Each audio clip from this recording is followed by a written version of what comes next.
Ma'am, your son is dying. Jasmine Washington's voice cuts through the chaos of Denny's dining room as 8-year-old Connor Matthews collapses in his chair, his lips turning blue, gasping for air that won't come. His mother, Victoria Matthews, designer handbag clutched tight, diamonds glinting on her fingers, whirls around with venom in her voice. "Keep your filthy hands off my child! I don't take orders from people like you!"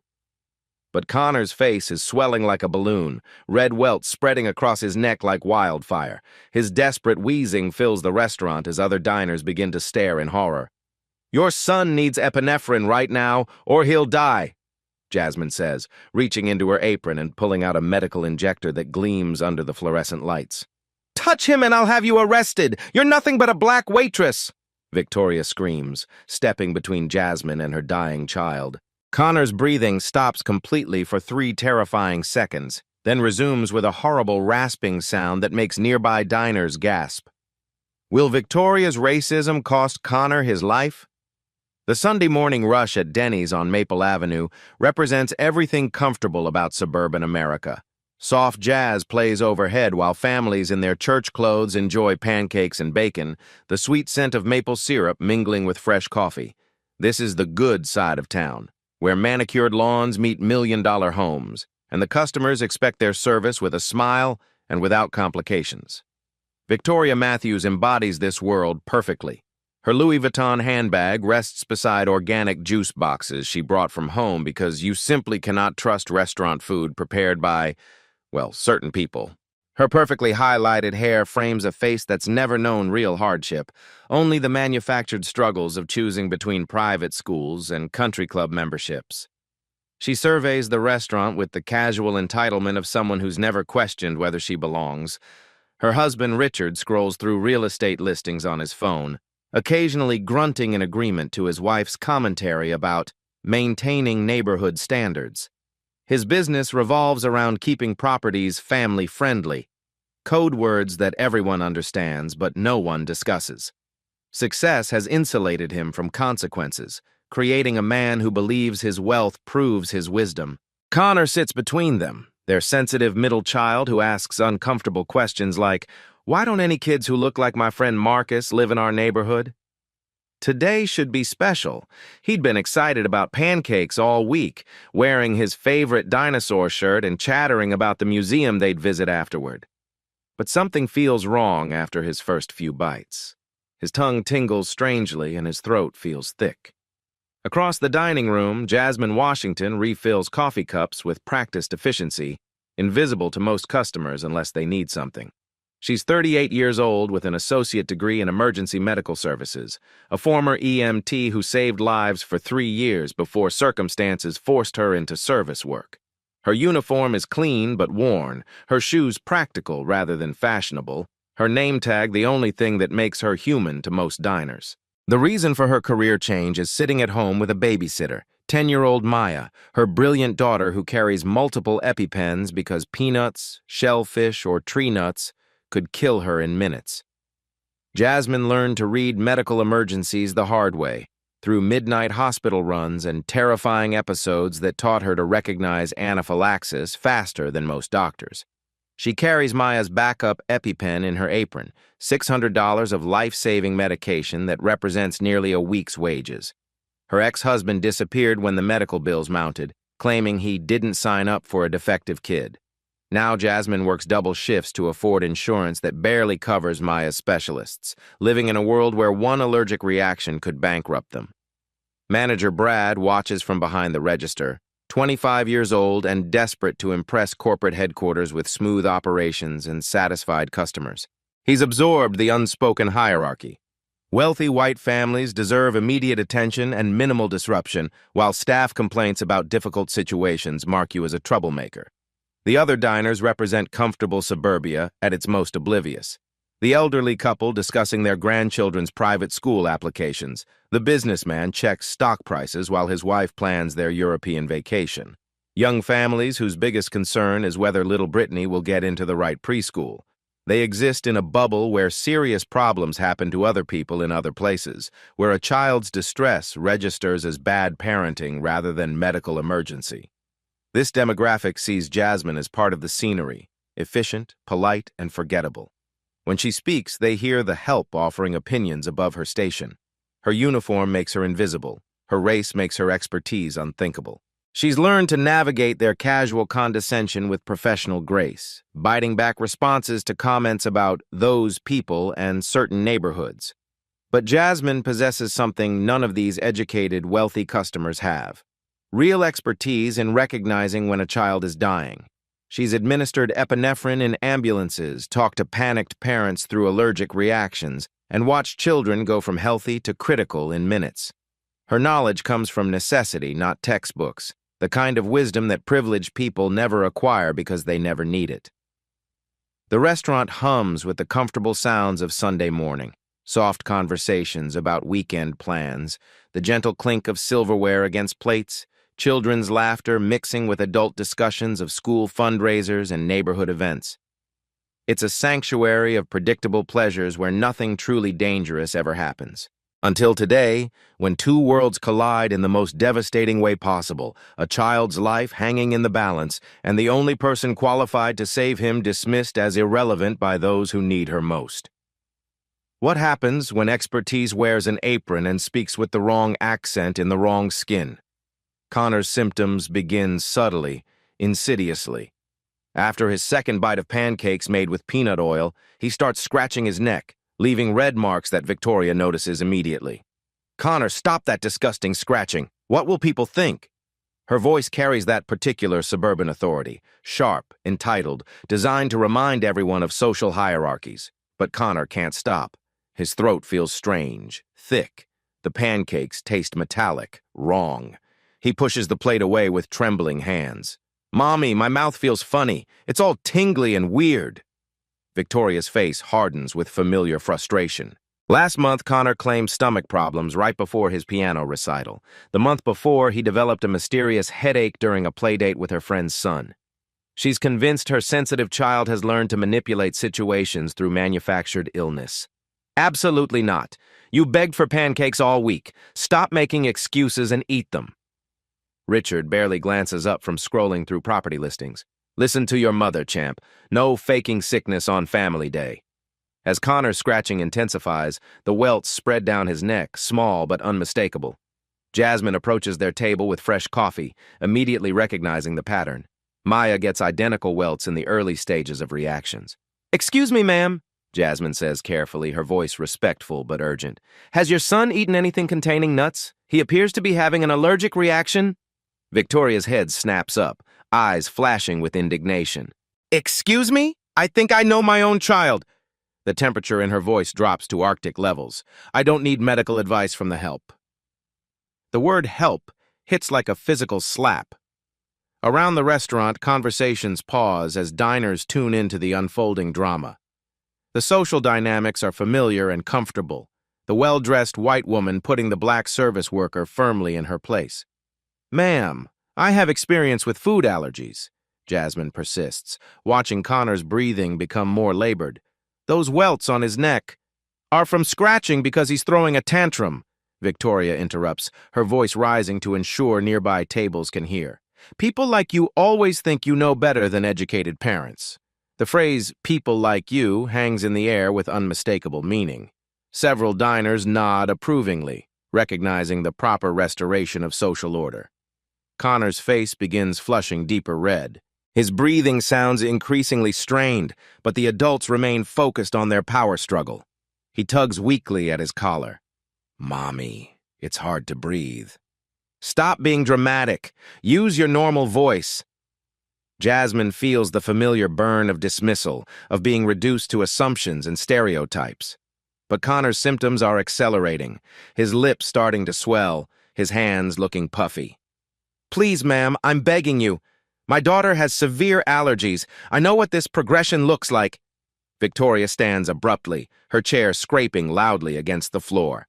"How dare you compare my son to your situation? Connor doesn't have allergies. He's just learned that acting sick gets him attention from bleeding hearts like you." The racial undertones become explicit as Victoria continues.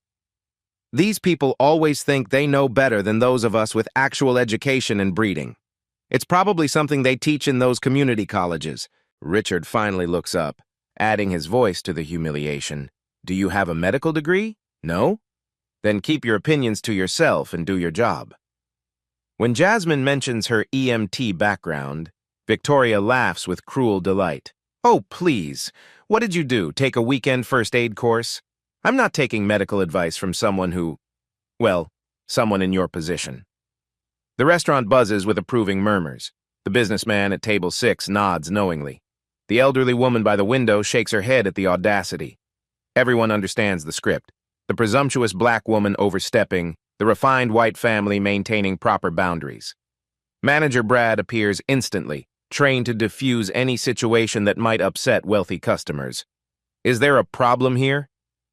Your employee is harassing us, Victoria declares, her voice pitched for maximum audience impact. Making wild medical claims, causing a scene. I want her moved to a different section immediately. I apologize for this disruption, Brad says to Victoria, then turns to Jasmine with warning in his eyes. Remember what we discussed about knowing your boundaries and appropriate customer interaction? The humiliation reaches its peak as Victoria delivers the final blow. I don't know what they teach people like you, but in civilized society, service workers don't diagnose customers' children. Maybe stick to refilling coffee and leave the thinking to those qualified for it.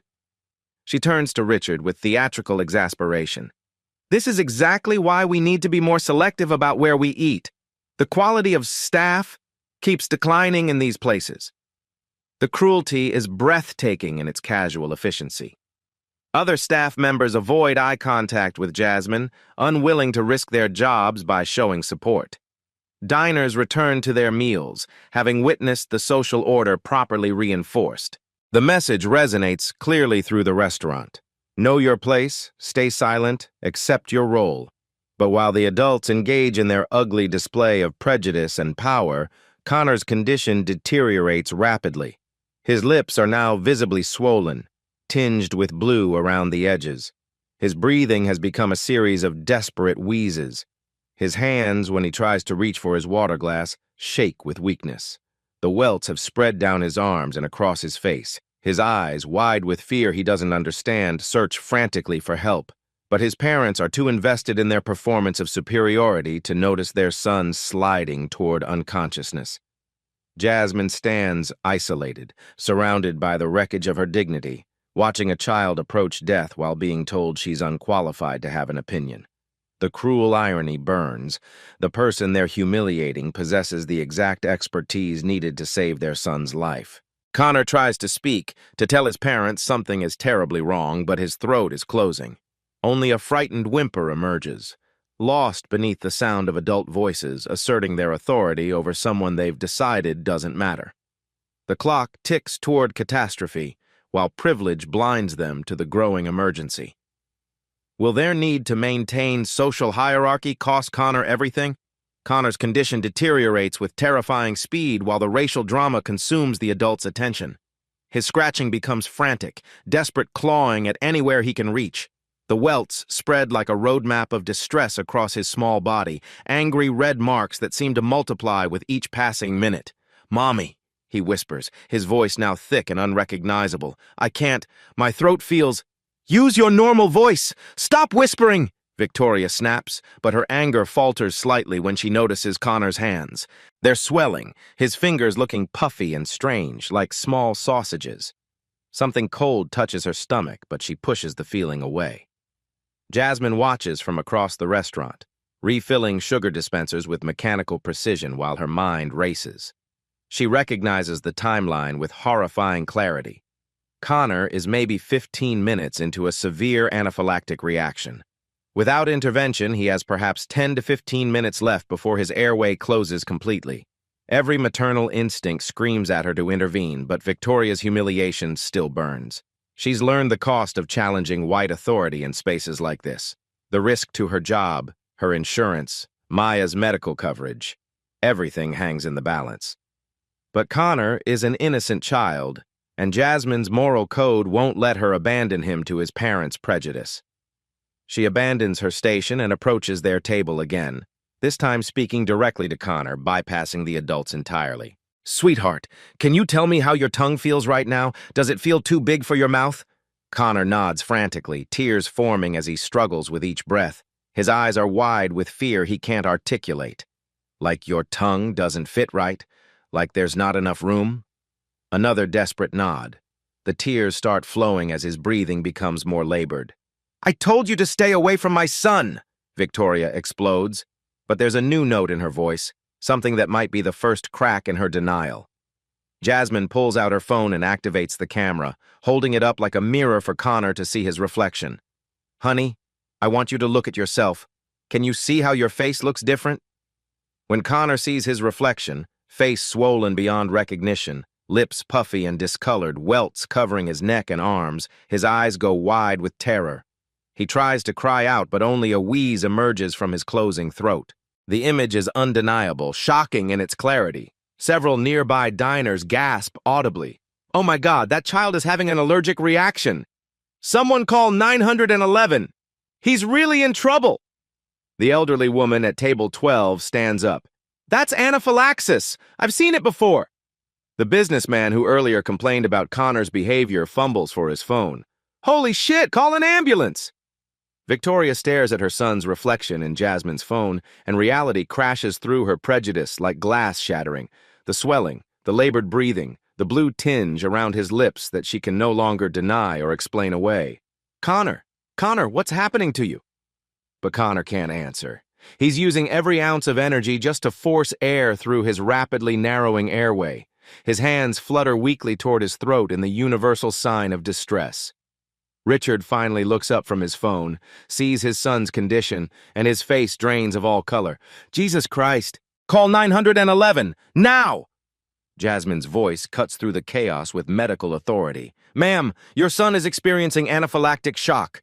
This is a life-threatening medical emergency. We need to call emergency services and administer epinephrine immediately. The transformation in her tone is remarkable. No longer the deferential waitress, but a trained professional taking command of a crisis. The change is so dramatic that even Victoria notices. But he doesn't have allergies, Victoria stammers, her voice small and confused. Connor's never had allergies. He was fine this morning. Allergies can develop at any time, Jasmine explains quickly, watching Connor's color change. First-time reactions are often the most severe because there's no preparation, no awareness of triggers. Connor's breathing stops completely for 3 terrifying seconds. The entire restaurant holds its breath. When he finally gasps again, the sound is horrible, wet, strained, the sound of someone drowning in their own swelling. We don't have much time, Jasmine says, her professional training overriding every social boundary that had constrained her minutes earlier. Will Connor survive long enough for help to arrive? And why does this waitress know exactly what to do when everyone else is paralyzed with panic? The restaurant erupts into controlled chaos as Connor collapses back into his chair, no longer able to support his own weight. His breathing becomes a series of desperate wheezes, each one sounding like it might be his last. His face has progressed from red to an alarming pale blue around the lips, a color that sends chills through everyone watching. Call 911! Jasmine shouts to Brad, but the manager stands frozen, his mind racing through corporate liability protocols and insurance concerns. Should we wait for the parents to authorize? He starts, his voice uncertain. There's no time. Jasmine's voice carries the unmistakable authority of someone who's commanded emergency situations before. This child will be dead before the paperwork is finished. Victoria is in complete meltdown, her carefully constructed world crumbling around her. I don't understand, she sobs, reaching toward Connor with trembling hands. He was fine. He was just being difficult. Connor, baby, talk to mommy. But Connor can't talk. His airway is closing systematically, each breath requiring tremendous effort. His hands flutter weakly at his throat, and his eyes, wide with terror, search desperately for someone to make the nightmare stop. Richard springs into action, his business instincts finally kicking in. Someone do something! Anything! I'll pay whatever it costs! Does anyone have an EpiPen? Jasmine calls out to the restaurant, her voice cutting through the rising panic. The question hangs in the air, met with blank stares and helpless shrugs. These are suburban families living in comfortable bubbles, people who've never faced real medical emergencies in their insulated world of private schools and country clubs. We don't. Connor's never needed. He doesn't have allergies. Victoria stammers through her tears. Ma'am, with all due respect, your son is dying, Jasmine says, her voice steady despite the chaos. I've seen this exact progression with my daughter. We have maybe 5 minutes before his airway closes completely. She reaches into her apron and pulls out Maya's emergency EpiPen, the backup she carries everywhere, the $600 device that represents a significant portion of her monthly salary. Her hands are completely steady as she holds it up. I have one, but it's not prescribed to him, she explains quickly. Legally, I could face criminal charges for administering medication to someone else's child without parental consent. Use it, Richard shouts, his voice cracking with desperation. Whatever happens, whatever trouble you get in, we'll handle it. We'll protect you. But Victoria, even in the midst of the crisis, hesitates. Years of ingrained prejudice don't disappear instantly, even when her child's life hangs in the balance. Wait, what if you're wrong? What if it hurts him? You're not a real doctor. The confrontation that follows will be remembered by everyone in the restaurant for the rest of their lives. Jasmine looks Victoria directly in the eyes, her voice calm but carrying the weight of absolute truth. Ma'am, for the past 25 minutes, you've told me I'm not qualified to have an opinion about your son. You've made it crystal clear that you think people like me don't have the intelligence or education to recognize medical emergencies. Connor's breathing stops again, 4 seconds this time, before resuming with a horrible rasping sound that makes nearby diners cover their mouths in horror. But here's what you don't know about your simple waitress, Jasmine continues, her professional composure unshakable. I'm a licensed EMT with 3 years of field experience. I've administered epinephrine dozens of times in ambulances racing to hospitals. My daughter has lived with severe, life-threatening allergies for 10 years, and I've personally managed 5 anaphylactic episodes that would have killed her without immediate intervention. The restaurant has gone completely silent except for Connor's labored breathing. Every eye is fixed on this confrontation between prejudice and expertise. Right now, that experience makes me the most qualified person in this room to save your son's life. But you need to make a choice. You can continue believing that my uniform and my skin color determine my competence, or you can let me do what I was trained to do. Victoria stares at Jasmine, then at Connor, whose lips are now distinctly blue. His hands have stopped moving, lying limply at his sides as his body conserves energy for the desperate task of breathing. The moment stretches endlessly. Around them, other diners lean forward, holding their breath. This isn't just about medical emergencies anymore. It's about whether racism is stronger than maternal love, whether prejudice can overcome the basic human instinct to save a dying child. Ma'am, Richard says quietly, his voice breaking. Please, let her help him. Victoria looks at her son, really looks at him, and sees a child on the edge of death. Something fundamental breaks inside her, shattering years of assumptions and prejudices. Please, she whispers, tears streaming down her face. Oh, God, please, do whatever you have to do. I'm sorry. I'm so sorry. Just save him. Jasmine doesn't hesitate. She kneels beside Connor with practiced efficiency, her movements calm and professional. Connor, sweetheart, this is going to hurt for just 1 second, but it's going to help you breathe again. I need you to be brave for me, okay? She positions the EpiPen against his thigh, explaining each step with the patience of someone who's done this before. I'm giving you medicine that will stop the allergic reaction. You're going to feel a sharp pinch, then you're going to start feeling much better. The entire restaurant watches as she drives the pen through his pants into his thigh muscle. The device clicks loudly, a sound that seems to echo through the stunned silence. Connor jerks and cries out, the first clear sound he's made in 10 minutes. Good boy, Jasmine says softly, holding his hand. The medicine is working now. Just breathe with me, in and out. Help is coming. The wait begins, 3 to 5 minutes for epinephrine to take effect. The longest minutes of everyone's lives. Jasmine monitors Connor's pulse with professional precision, talking him through each breath while his parents stand helplessly by, finally understanding the magnitude of what they almost lost through their own prejudice. Will the medicine work in time? And what will this moment of truth mean for everyone who witnessed it? As the ambulance sirens wail in the distance, Connor's breathing begins to ease for the first time in 30 minutes. The blue tinge fades from his lips and his eyes focus on Jasmine's face with growing clarity. The epinephrine is working, pulling him back from the brink of death with each passing second. EMT Rodriguez jumps from the ambulance and immediately recognizes the woman kneeling beside the child. "Jasmine Washington, what the hell are you doing here? I thought you were back at Metro General." "Working restaurant shifts," she replies without missing a beat, continuing to monitor Connor's pulse. "Had to leave the service when Maya's condition got worse, needed better insurance coverage and steadier hours." "Is this your intervention?" Rodriguez asks, examining the EpiPen injection site with professional interest. 8-year-old male, first known exposure to peanut allergens. Classic anaphylaxis progression, started about 30 minutes ago with localized urticaria, progressed to full systemic reaction, administered 0.3 milligrams epinephrine intramuscularly approximately 4 minutes ago. The medical precision of her report silences the restaurant completely. This isn't a waitress who got lucky.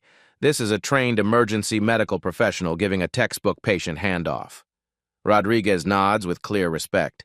Perfect timing, perfect dosage. Another few minutes and we'd be looking at a very different outcome. He turns to Victoria and Richard, who stand pale and shaken nearby. "This woman just saved your son's life. That was severe anaphylactic shock. Without immediate epinephrine, children can die in 15 to 20 minutes. You were really a paramedic?" Victoria asks, her voice barely a whisper. "EMT," Jasmine corrects. "Emergency medical technician, 3 years with Metro Emergency Services, specialized in pediatric calls." Her tone remains professional without a trace of vindictiveness. "I had to resign when my daughter's medical needs required more predictable scheduling." Dr. Martinez arrives with the hospital transport team and immediately defers to Jasmine for the complete clinical picture.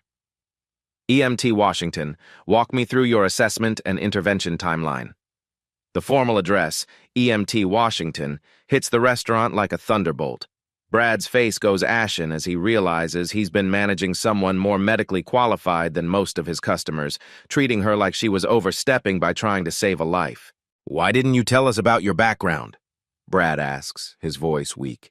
"You never asked," Jasmine replies simply. "And when I tried to use my training to help a child in crisis, I was told to stay in my lane and remember my place."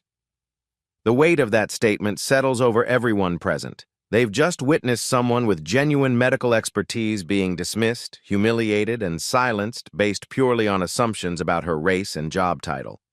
Connor, now breathing easily but still shaken, looks up at Jasmine with wonder. "You're like a real doctor?"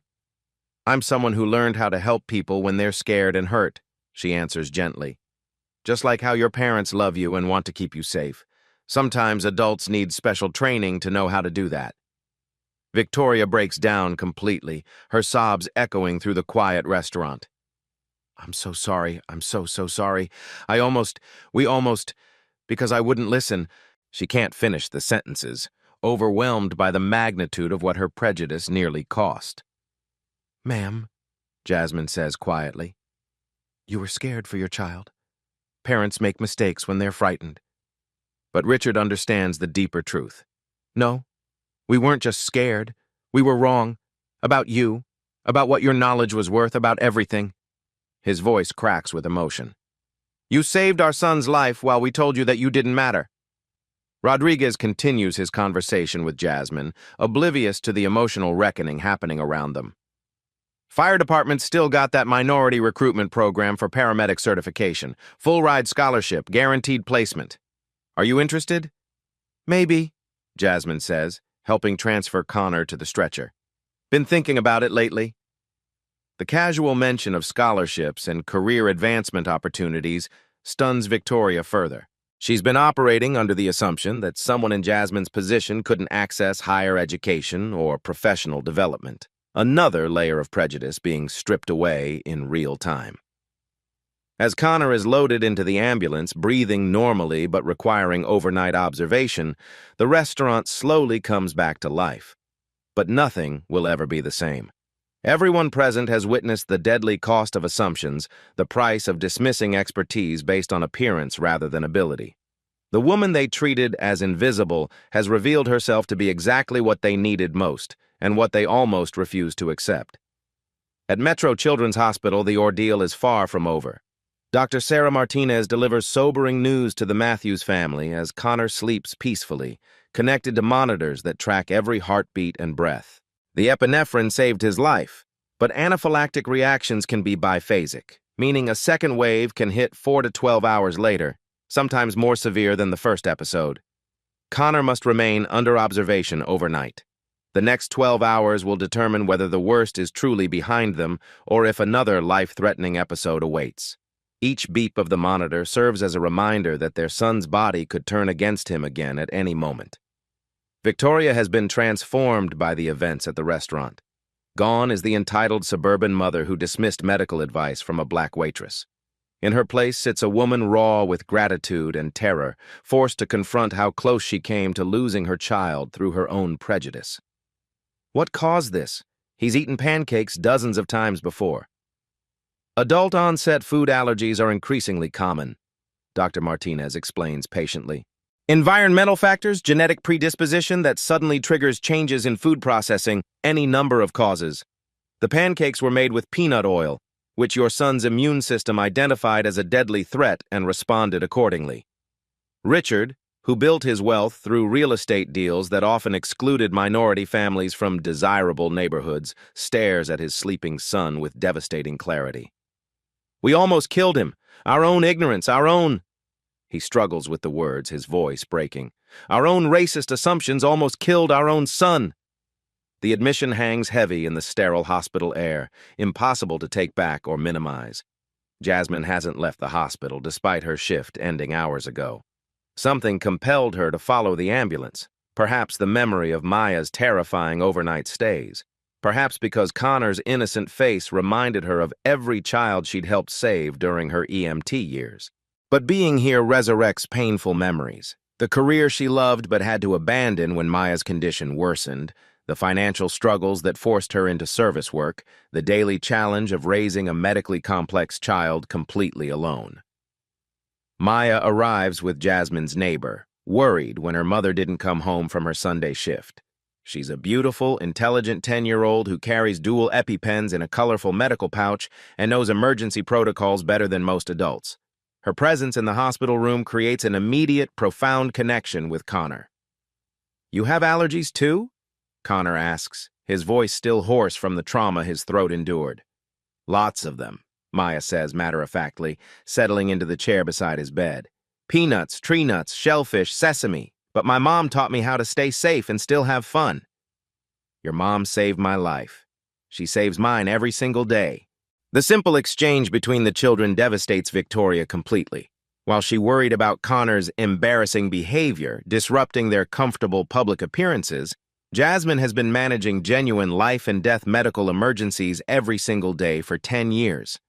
While the Matthews family can afford private schools, exclusive country clubs, and the best medical specialists money can buy, Jasmine struggles to pay for Maya's life-saving EpiPens, $600 each, barely covered by her restaurant's minimal insurance plan. How do you do it? Victoria asks Jasmine, her voice breaking with newfound understanding.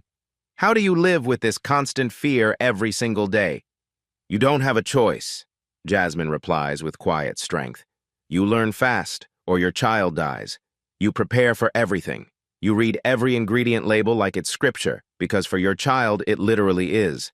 You teach them to advocate for themselves, to never be embarrassed about asking questions that might save their life. You carry emergency medication everywhere and pray you never need to use it. And you do all this alone? Maya's father left when the medical bills started mounting. Said he didn't sign up for a defective kid and couldn't handle the stress. Jasmine's voice remains steady, but years of pain echo in every word. Some people can't handle it when life gets complicated beyond their comfort zone. Victoria realizes she's been complaining about Connor's difficult moments to someone who's raised a medically fragile child as a single mother while working multiple jobs just to afford basic health care. The contrast between their realities is staggering and deeply humbling. At 2 in the morning, their worst fears materialize. Connor's monitors begin shrieking alarms as his breathing becomes labored again.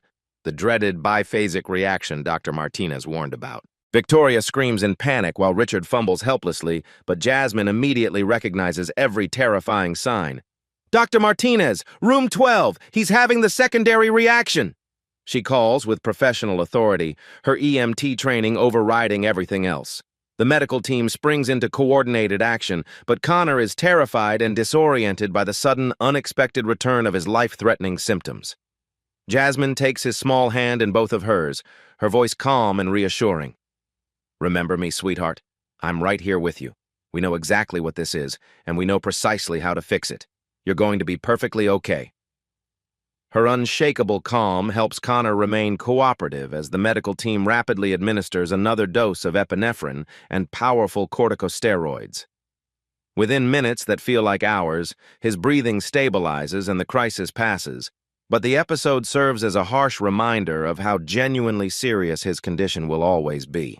During the medical emergency, Victoria watches in amazement as Jasmine handles the crisis with complete professional competence while she and Richard stand frozen, utterly helpless despite all their wealth and education.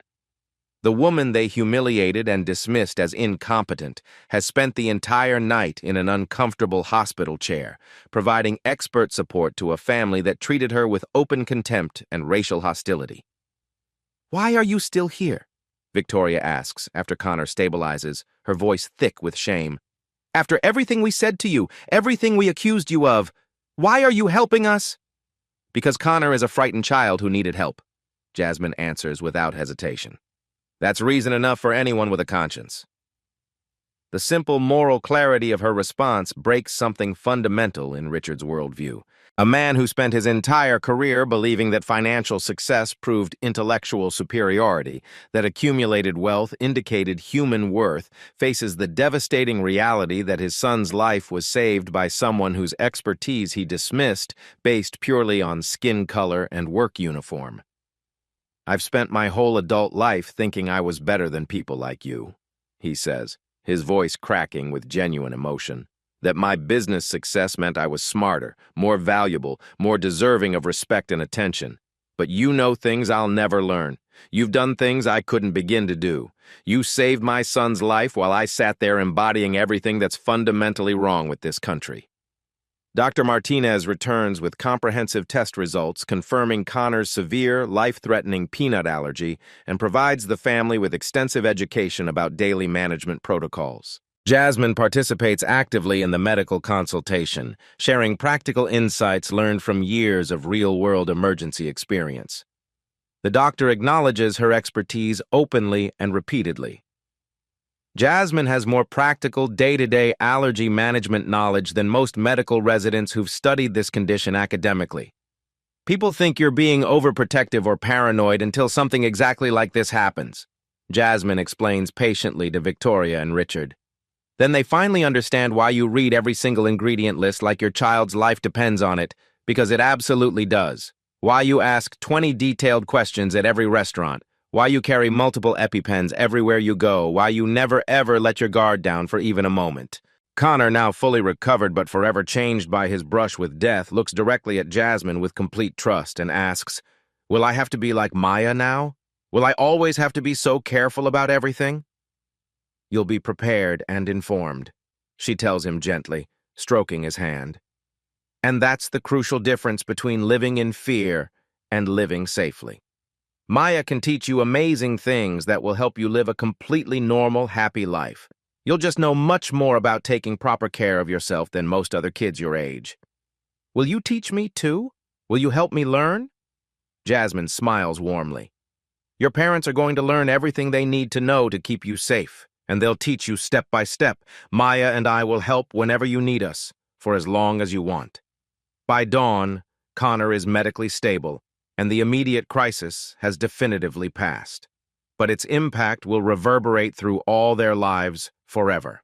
Victoria and Richard realize their beloved son nearly died not from an allergic reaction, but from their complete inability to recognize medical expertise when it came from someone they deemed socially inferior. More profound than the medical emergency itself is their devastating understanding that they've been living with dangerous assumptions about human worth, intellectual capability, and professional competence, assumptions that nearly cost them everything they hold most precious in this world. The ultimate challenge wasn't just saving Connor's life, it was forcing everyone involved to confront the potentially deadly consequences of prejudice disguised as proper social order. Connor is discharged the following evening with a comprehensive allergy management plan that will reshape every aspect of his daily life.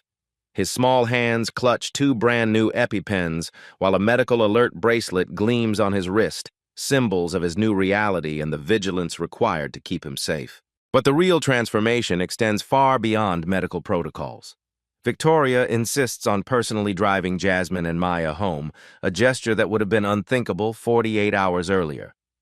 The luxury sedan creates an unlikely bridge between 2 drastically different worlds as Connor and Maya chatter excitedly in the back seat, bonding over their shared understanding of food allergies. "Maya knows all the safe restaurants in town," Connor says with genuine enthusiasm. "She's going to make me a special list so I know where I can eat. And I'll teach you how to read ingredient labels like a detective," Maya adds proudly. "It's actually kind of fun once you get good at it."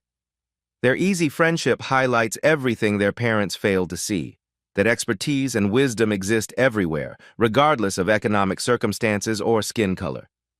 Dr. Martinez provides the Matthews family with comprehensive allergy education during their final consultation. Jasmine participates as an equal partner in the medical discussion, sharing practical management strategies learned from years of real-world experience. The doctor acknowledges her knowledge repeatedly. "Jasmine understands daily allergy management better than most medical professionals I've worked with." Victoria struggles to find adequate words for her gratitude. "I keep thinking about what would have happened if you weren't there. If you'd walked away after we—" She cannot finish the sentence, overwhelmed by the magnitude of their near catastrophe. "You were terrified for your child," Jasmine responds with characteristic grace. "Parents make terrible mistakes when they're frightened and don't understand what they're seeing." "But I wasn't just scared," Victoria admits painfully. "I was wrong about everything. About you, about what determines someone's worth, about my own supposed superiority." Connor looks at Jasmine with complete trust and affection. "You're like my guardian angel who saved my life." "You're going to be perfectly fine, sweetheart," she assures him. "Now you know what to watch for, and your parents will learn everything they need to keep you safe and happy." The immediate medical crisis has been resolved, but its profound lessons about prejudice, expertise, and human dignity will resonate forever. Connor will carry more than EpiPens. He'll carry the knowledge that heroes often wear uniforms society teaches us to ignore. The story explodes across social media within hours, viral in the worst possible way for the Matthews family. "Wealthy white family nearly kills son rather than listen to black EMT" becomes a national headline, crystallizing decades of frustration about racial prejudice and its deadly consequences. The video footage, captured by a bystander's phone, shows the entire horrific sequence. Connor struggling to breathe while his parents dismiss Jasmine's expertise, the racial slurs and condescension, and finally the life-saving intervention that came despite their cruelty. The images are impossible to deny or spin into something more palatable. Social media erupts with righteous fury. Rich white couple would rather watch their son die than admit a black woman knew more than them. This is exactly why racism literally kills people. That child almost died because of his parents' prejudice. Rather than retreat into defensive silence or hire crisis management consultants, Victoria chooses radical accountability. She publishes a lengthy public statement that begins, "We almost lost our son because we believed our prejudices were more valuable than a black woman's medical expertise." Jasmine Washington is a trained EMT who saved Connor's life while we told her she wasn't qualified to have an opinion. We were catastrophically wrong, and we're committed to spending the rest of our lives proving we can do better. The admission sends shockwaves through their social circle and professional networks. Country club memberships are quietly revoked. Richard's real estate clients begin canceling contracts. Their carefully constructed social world crumbles as friends distance themselves from the national embarrassment. But something unexpected happens. Opportunities flood toward Jasmine from multiple directions. Metro Hospital calls offering her old EMT position back with significantly improved benefits and scheduling flexibility. The fire department contacts her about their paramedic scholarship program with full educational funding. A major medical device company offers her a position in allergy education and emergency response training. Most surprisingly, a GoFundMe campaign started by a stranger who saw the news coverage raises over $75,000 for Maya's medical expenses in just 1 week. The donations come with messages of support. For the real hero in this story, thank you for saving that child despite how you were treated. Maya deserves the best medical care possible. Jasmine approaches these opportunities with careful consideration. I'm not looking for charity or pity, she tells the reporters who seek her out. I want genuine opportunities that I've earned through my qualifications and experience. Denny's corporate headquarters, facing massive public backlash and potential discrimination lawsuits, implement sweeping changes across all locations. They create comprehensive medical emergency training programs, establish zero-tolerance anti-discrimination policies with real consequences, and promote Jasmine to regional trainer for emergency response protocols. The cruel irony isn't lost on anyone. They're now paying her to teach other locations exactly what she already knew instinctively. The Matthews family's transformation becomes equally dramatic. Victoria establishes a foundation focused on allergy awareness and challenging assumptions about expertise based on appearance or social status. Richard uses his business connections to create internship and scholarship opportunities for qualified minority professionals in healthcare fields. Connor becomes an unexpected advocate for inclusion and allergy awareness, speaking at elementary schools about the importance of listening to people who want to help, regardless of what they look like or where they work. 6 months later, the changes are remarkable. Connor thrives with proper allergy management and has become popular at school as the kid who teaches other children about acceptance and inclusion. Jasmine is halfway through her paramedic certification program, earning straight A's while maintaining weekend shifts for financial security. Maya has a fully funded college savings account and access to the best pediatric allergists in the region. The friendship between the two children has bridged their vastly different worlds, creating something beautiful from the ashes of their parents' failures. The story's impact extends far beyond one family's crisis, sparking national conversations about recognizing expertise wherever it exists and the deadly cost of dismissing knowledge based on prejudice. Real expertise doesn't announce itself with expensive diplomas hanging on office walls or designer clothes that signal social status. Sometimes it arrives quietly, wearing a work uniform, speaking with an accent, or coming from communities that society teaches us to overlook. When we dismiss someone's knowledge based on their race, economic situation, or job title, we don't just insult their dignity. We endanger our own survival. Connor Matthews nearly died not from a peanut allergy, but from his family's deadly inability to recognize medical expertise when it came wrapped in black skin and a waitress uniform. Their racism was literally life-threatening, not just to Jasmine's sense of worth, but to their own child's precious life. This story forces us to confront an uncomfortable truth. How many Jasmines work around us every single day, carrying knowledge that could save lives, solve critical problems, or provide insights we desperately need? The housekeeper who notices early signs of cognitive decline. The security guard who understands building safety systems better than the architects. The retail worker who recognizes symptoms of domestic abuse that trained counselors miss. When we automatically assume incompetence based on someone's appearance, uniform, or background, we lose access to wisdom that could literally transform our understanding of the world. Every day, we make crucial decisions about whose voices deserve attention and respect, whose experience counts as legitimate knowledge, whose expertise merits serious consideration. These seemingly small choices have profound consequences, sometimes fatal ones that we don't discover until it's almost too late. The next time someone tries to help you, whether it's a server noticing concerning symptoms, a maintenance worker suggesting solutions to complex problems, or a colleague offering insights from their unique perspective, stop and truly listen.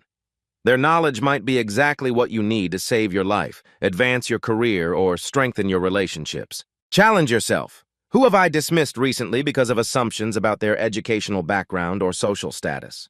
What crucial knowledge am I missing because I'm not looking for expertise in the right places? How can I become the kind of person who recognizes wisdom and competence wherever they originate? Connor's story ended with healing and growth because one courageous person refused to let prejudice determine a child's fate. Jasmine's bravery didn't just save a precious life, it forced everyone watching to confront the devastating cost of assuming that human worth correlates directly with social privilege. Share this story if you believe expertise and knowledge come in all forms.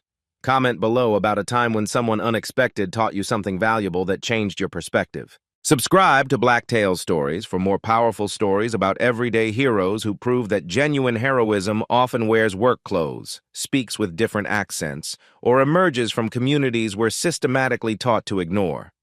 Sometimes the person who saves your life is the one you almost refuse to let speak.